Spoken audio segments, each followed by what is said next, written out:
It's kind of crazy when you think about it, how something as simple as a pair of sneakers can just tear a whole community apart. But this story, it's not really about fashion. Nope, it's more like a playbook for how we're all being played every single day. So this really gets to the heart of it, right? How can a gift be a temptation? I mean, we all love free stuff. Who doesn't? But what if the best-looking offers, the most tempting ones, are actually traps? The folks in our story, well, they're about to learn that lesson the hard way. And honestly, what they figure out, it might just make you squint a little at the next free gift that comes your way. All right, so this is basically the mental framework our main character, Evelyn, uses. It's how she sees the world. On one hand, you've got what she calls virtuous opportunities. Think of it like climbing a mountain. It's tough, it takes work, but the view from the top, the growth, that's real. Then, on the other hand, you have the serpentine temptations. This is like finding a glittering treasure chest just sitting there. It promises you everything right now for free. It's the easy path, but there's always a catch. And where does all this go down? High school, of course. I mean, think about it. Is there any better place? It's a total pressure cooker of social anxiety. Everyone's just trying to fit in. So it's not just a setting for our story. It's the perfect petri dish to watch how a little temptation can grow into a full-blown trap.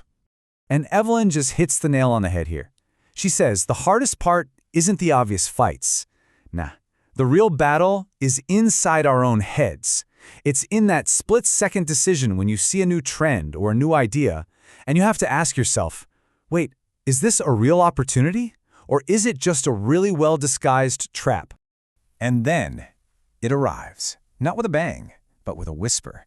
And it's not some monster. It's something way more seductive. The red circle tennis shoes. Just an ordinary object, right? Wrong.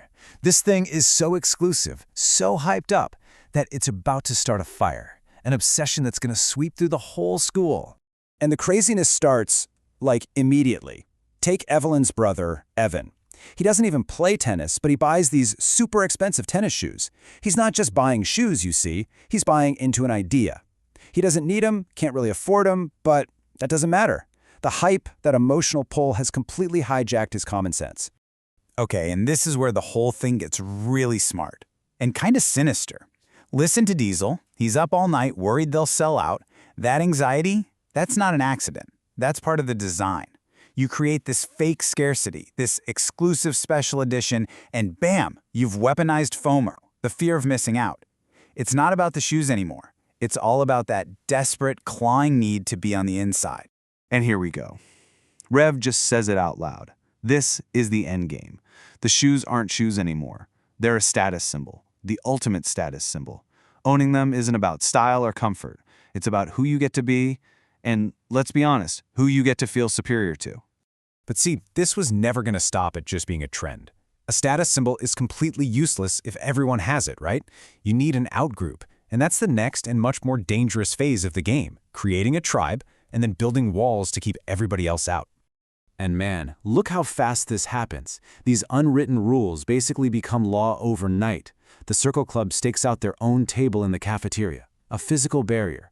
But the real walls, those are in their heads. They don't just ignore outsiders. They actually go after people who have fakes. Why? Because if anyone can have it, it's not special anymore. It threatens the whole foundation of who they think they are now.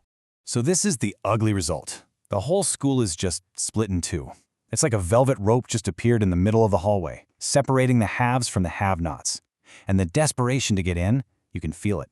Kids are literally begging to be a part of the club, willing to do just about anything to get on the right side of that rope.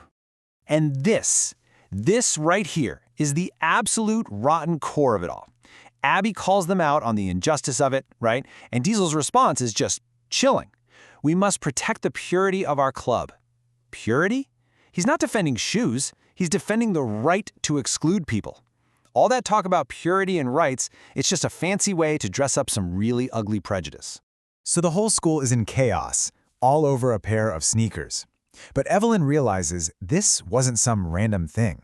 This wasn't an accident. She's not just watching a fad. She's watching a plan unfold, a carefully executed con. And now she's about to pull back the curtain and show us exactly how the trick was done. So Evelyn breaks it down for us. She calls it the long con, and it's a 4-step process. Step 1, make people feel like they're not good enough, like they're missing something.